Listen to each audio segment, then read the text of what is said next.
তো গাইস আসসালামু আলাইকুম। চলো আজকে তোমাদের সাথে কোরবানির ব্লগ শেয়ার করা যাক। কোরবানির দিন সকালে ঘুম থেকে উঠতে উঠতে অনেক বেশি লেট হয়ে যায়। ঘুম থেকে উঠেই দেখি ফাতিহার মাংস সবগুলো রেডি করা ছিল, জাস্ট কোটা বাকি।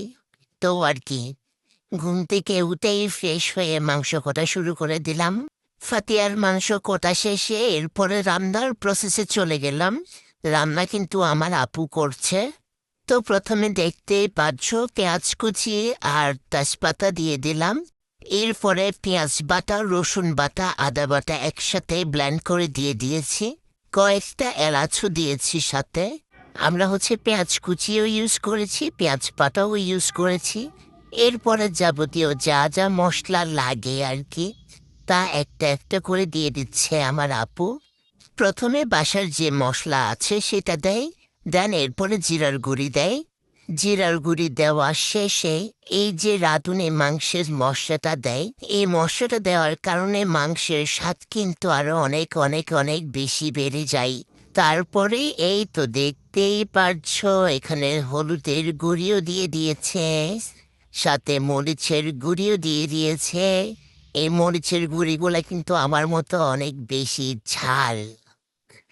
সাথে স্বাদ মতো লবণ। লবণ দেওয়ার শেষে প্রথমে আমার আপু সয়াবিন তেল দেয়। সয়াবিন তেল দেওয়ার শেষে সরিষার তেল দিয়ে দেয়।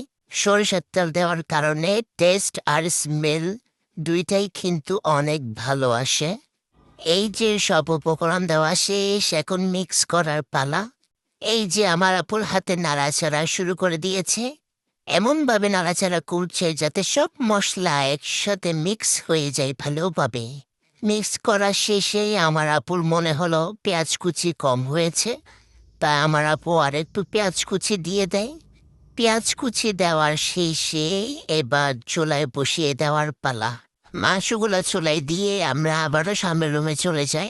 এই তো আমার ভাইয়া যা যা আনার বাকি ছিল সবকিছু একটা একটা করে নিয়ে আসে।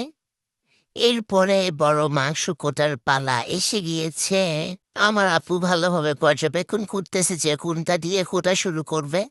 মাংস করতে করতে আমার আপু এটাই বলতেছিল যে কিভাবে কি করবে।